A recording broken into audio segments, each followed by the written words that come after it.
واقعات سیرت النبی صلی اللہ علیہ وآلہ وسلم قسط نمبر 15 اپنا اسلامک اسٹوڈیو حضرت حلیمہ سعدیہ رضی اللہ تعالی عنہ نے حضرت سیدہ آمنہ رضی اللہ عنہ کی خدمت میں عرض کیا کہ اگر آپ چند مہینے اسے میرے پاس اور رہنے دیں تو آپ کی بڑی مہربانی ہوگی۔ میری اس درخواست پر حضرت آمنہ نے بخوشی مجھے اس کی اجازت دے دی۔ حضرت آمنہ کے اس فیصلے کی ایک بڑی اور غالباً اصل وجہ یہ تھی کہ ناظرین ان دنوں میں مکہ میں وبا پھیلی ہوئی تھی۔ حضرت آمنہ نے آپ صلی اللہ علیہ وآلہ وسلم کو مکہ میں ٹھہرانا مناسب نہ سمجھا اور واپس حضرت حلیمہ کے ساتھ گاؤں بھجوا دیا۔ تاہم چند ماہ کا یہ فیصلہ بوجہ کئی سالوں پر محیط ہو گیا اور آپ حضرت حلیمہ کے پاس مزید 4 سال رہے اور 6 سال کی عمر میں ہی واپس مکہ اپنی والدہ ماجدہ کے پاس آ سکے۔ 6 سال کا یہ عرصہ حضرت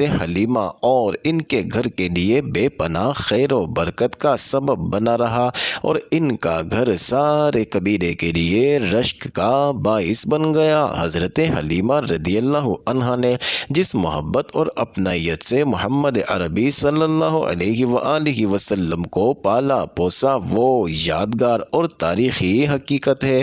یہ بھی ایک مسلمہ امر ہے کہ نبی رحمت صلی اللہ علیہ وآلہ وسلم کے وجود مسعود سے اس خاندان کی قسمت ہی بدل گئی۔ حضور صلی اللہ علیہ وآلہ وسلم کے قیام بنی سعد کے دوران پورے علاقے اور قبیلے میں اس سعادت مند بچے کا تذکرہ زبان زد عام ہو گیا، کیونکہ برکات و انعامات کی بارش نے سبھی کو نہال کر دیا تھا۔ آپ کے اپنے خاندان میں واپس چلے جانے کے بعد بھی قبیلے اور بالخصوص حلیمہ سعدیہ رضی اللہ عنہا کے گھر میں آپ کا تذکرہ ہوتا رہتا۔ اپنا اسلامک اسٹوڈیو کے معزز ناظرین، آئیے اب چلتے ہیں واقعہ شق صدر کی جانب۔ واقعہ شق الصدر ناظرین، نبی کریم صلی اللہ علیہ وآلہ وسلم کی زندگی بہت سے محیر العقل واقعات سے بھری پڑی ہے۔ یہ واقعات آپ کی پیدائش مبارک سے پہلے، بچپن میں اور نبوت کے بعد بھی رونما ہوئے۔ ناظرین، ایسے تمام حیران کن واقعات جو کسی نبی کو نبوت ملنے سے پہلے درپیش آئیں ارہاسات کہلاتے ہیں۔ ایسا ہی ایک عجیب واقعہ نبی کریم صلی اللہ علیہ وسلم کے ساتھ حضرت حلیمہ رضی اللہ تعالی عنہا کے گھر ولادت کے 4 یا 5ویں سال پیش آیا، جب ان کا سینہ مبارک فرشتوں نے چاک کر کے ان کا دل مقدس دھویا تھا۔ اسے شق الصدر یعنی سینہ مبارک چاک کیے جانے کے نام سے یاد کیا جاتا ہے، اور جس کا ذکر حضور صلی اللہ علیہ وآلہ وسلم نے ایک مجلس میں کیا تھا، جبکہ قبیلہ بنو عامر کے ایک بوڑھے شخص نے حضور صلی اللہ علیہ وآلہ وسلم سے اپنی ابتدائی زندگی کے حالات سنانے کی خواہش کی تھی۔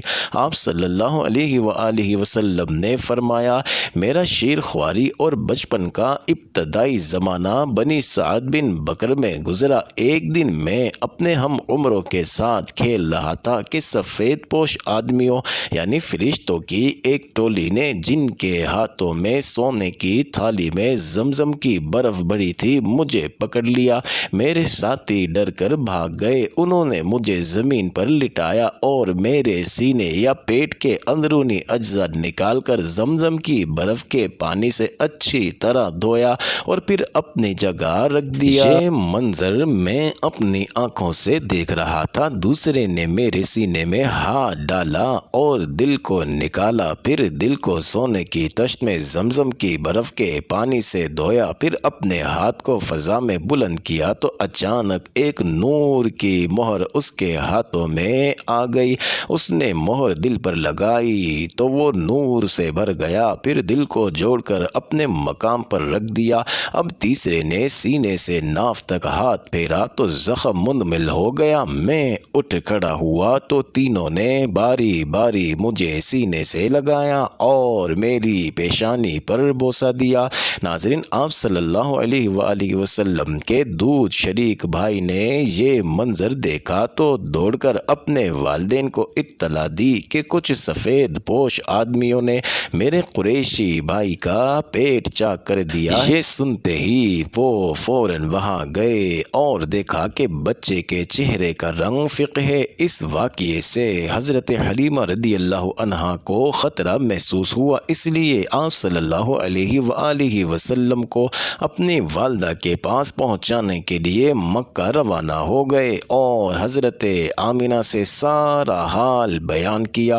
یہ سن کر حضرت آمنہ نے کہا کہ گھبرانے کی کوئی بات نہیں، خدا کی قسم اس پر آسیب کا کوئی اثر نہ ہوگا، بلکہ یہ بچہ تو بڑی شان والا ہے۔ حضرت حلیمہ سعدیہ رضی اللہ عنہا نے شق صدر کے واقعے کے بعد آپ صلی اللہ علیہ وآلہ وسلم کو 4 یا 5 سال کی عمر میں آپ کی والدہ محترمہ حضرت آمنہ کے حوالے کر دیا۔ انہوں نے آپ صلی اللہ علیہ وآلہ وسلم کی خدمت کے لیے ایمن رضی اللہ عنہا کو مامور کیا جو آپ کے والد کی کنیز تھی۔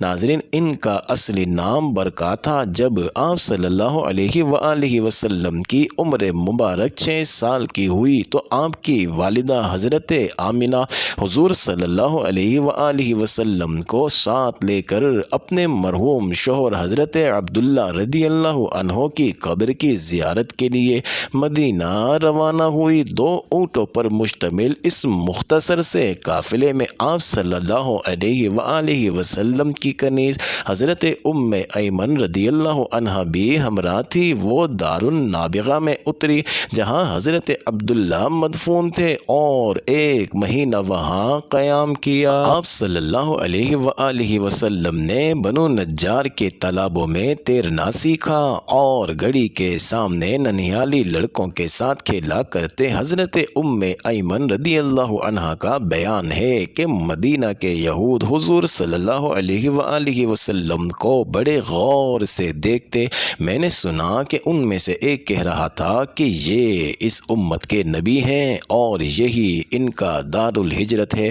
میں نے ان کی یہ بات ذہن میں محفوظ کر لی۔ واپسی میں بدر کے قریب ابوا کے مقام پر حضرت آمنہ بیمار ہوئی، جس کی وجہ سے اس قافلے نے وہاں قیام کیا۔ حضرت آمنہ نے وہی وفات پائی۔ وقت آخر آپ صلی اللہ علیہ وآلہ وسلم اپنی والدہ کے سرہانے بیٹے تھے۔ ماں نے اپنے جلیل القدر بیٹے کو جی بھر کے دیکھا اور چند شعر پڑھے جن کا متن مواہب لدنیا میں محفوظ ہے۔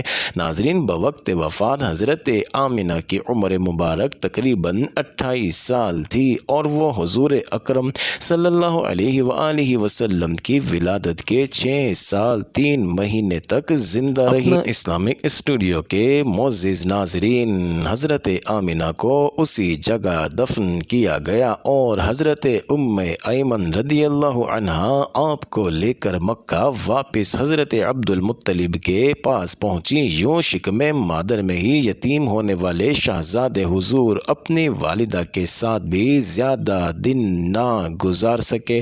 حضرت ایمن رضی اللہ تعالی عنہا نے ایک ماں کی طرح آپ صلی اللہ علیہ وآلہ وسلم کی نگرانی کی۔ ان کے بارے میں حضور صلی اللہ علیہ وآلہ وسلم فرمایا کرتے تھے کہ یہ خاتون میری والدہ کے بعد میری ماں ہے۔ حضور صلی اللہ علیہ وآلہ وسلم جب منصب نبوت اور رسالت پر سرفراز کیے گئے تو حضرت ایمن رضی اللہ عنہا اولین تصدیق کرنے والوں میں سے ہو گئیں۔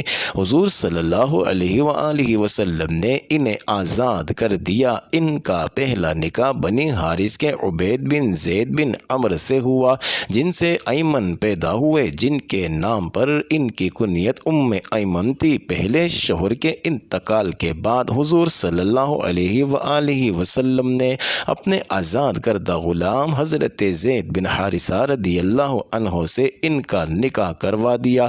ناظرین، جن سے اسامہ بن زید رضی اللہ تعالی عنہ پیدا ہوئے۔ حضرت عثمان غنی رضی اللہ عنہ کے عہد خلافت میں حضرت ایمن رضی اللہ عنہ کی وفات ہوئی۔ ناظرین، والدہ ماجدہ کی وفات کے بعد حضور صلی اللہ علیہ وآلہ وسلم کو آپ کے دادا حضرت عبد المطلب نے اپنی کفالت میں لے لیا۔ حضرت عبد المطلب کو آپ سے بہت محبت تھی اور آپ آپ کو سب اولادوں سے بڑھ کر محبوب جانتے تھے۔ روایتوں سے پتہ چلتا ہے کہ حضرت عبد المطلب کو یقین تھا کہ ان کا یہ مبارک پوتا بڑا نام پانے والا ہے۔ چنانچہ جب بنی مدلج کی ایک جماعت ان سے ملنے آئی تو ان میں بہت سے قیافہ شناس تھے۔ انہوں نے جب حضور صلی اللہ علیہ وآلہ وسلم کا نقش کف پا دیکھا تو اسے حضرت ابراہیم علیہ السلام کے نقش کف پا جو مصلی ابراہیم کہلاتا ہے کہ مشابہ پایا۔ ناظرین، اس لیے انہوں نے حضرت عبد المطلب سے کہا کہ اس بچے کی بطور خاص حفاظت اور نگرانی کریں۔ چنانچہ حضرت عبد المطلب حتیم میں اپنی نشست پر حضور صلی اللہ علیہ وآلہ وسلم کو اپنے قریب بٹھا کر پشت پر ہاتھ پھیرا کرتے اور کہتے کہ اس کی تو بہت بڑی شان ہے۔ دادا اپنے پوتے کو ہمیشہ ساتھ رکھتے اور اپنے ساتھ ہی کھانا کھلاتے۔ ناظرین، اسی سال حضرت عثمان بن عفان رضی اللہ عنہ کی ولادت ہوئی۔ معزز ناظرین، یہ انٹرسٹنگ ویڈیو جاری ہے۔ اگلی ویڈیو قسط نمبر 16 میں دیکھنا مت بھولیے گا۔